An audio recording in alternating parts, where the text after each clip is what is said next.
హరీష్ గారు, happy Ugadi sir అందరికీ. Thank you sir, మీ అందరికి కూడా. అందుకే మా సినిమా హీరో పర్ఫార్మెన్స్ కాదు, మనందరి పర్ఫార్మెన్స్ మన కెరీర్లో బద్దలైపోవాలి ఈ సంవత్సరం. నాకెందుకు గబ్బర్ సింగ్ ప్రీ రిలీజ్ ఫంక్షన్లో మీరు మాట్లాడిన మాటలు ఇప్పటికీ హాంట్ చేస్తుంటాయి. పవన్ కళ్యాణ్ అభిమానులు, ఆకలితో వచ్చిన పవన్ కళ్యాణ్ అభిమానులు భుక్తాయాసంతో బయటకు వెళ్తారని చెప్పి ఏదైతే చెప్పారో అది నిజమైంది ఆ రోజు. ఇప్పుడు అభిమానులకి మీరు ఇచ్చే స్టేట్మెంట్ ఏంటి సార్? మీరు ఇచ్చే నమ్మకం ఏంటి?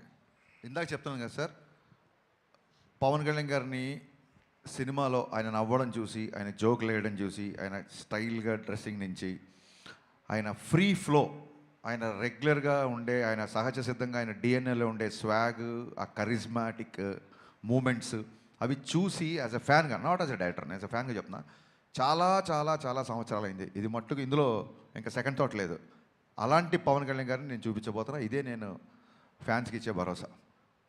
హరీష్ గారు ఇక్కడ ఎస్, ఇద్దరు హీరోయిన్స్ తీసుకున్నారు సార్ కొంచెం గట్టిగా. ఇద్దరు హీరోయిన్స్ తీసుకున్నారు. అవునండి. ఇద్దరికి స్టోరీ చెప్పారా? పవన్ కళ్యాణ్ గారి సినిమాని ఇద్దరిని ఓకే చేయించారా? లేదు, లీల గారికి ఫుల్ ప్లెజ్డ్గా, లీల గారు వాళ్ళ మదరు ఆఫీస్కి వచ్చి ఫుల్ ప్లెజ్డ్గా కథ విని ఫుల్ ఎక్సైట్ అయిపోయి గంతులేసి ఆ తర్వాత షూటింగ్కి వచ్చారు. రాశీకన్న గారికి ఫోన్ చేసి, నేను రాశీకన్న గారికి ఏం చెప్పానంటే, నా ప్రెషర్ ఆఫ్, అప్పటికి రాశీకన్న గారు వచ్చేసరికి మా షెడ్యూల్ మొత్తం ఫిక్స్ అయిపోయింది. కొంచెం ప్రెషర్లో ఉన్నాను ఇప్పుడు. నేను మిమ్మల్ని వచ్చి నేను కట్ చెప్పేంత టైం లేదు, జూమ్ కాల్లో కానీ ఫోన్లో కానీ చెప్తాను అంటే షీ అండర్స్టూడ్ మై ప్రెషర్.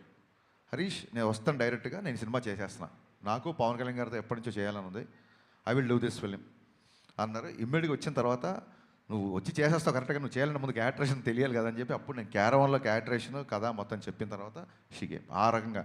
అలాగా కళ్యాణ్ గారి పేరు చెప్పి మేము కథ చెప్పాం, మీరు షూటింగ్కి వచ్చాండి, అలాంటి ఆయన పేరు చెప్పి భయపెట్టాలి అవి లేవండి. ఆయనకి భయపడడం తప్ప ఆయన పేరు చెప్పి భయపెట్టాలి లేవు.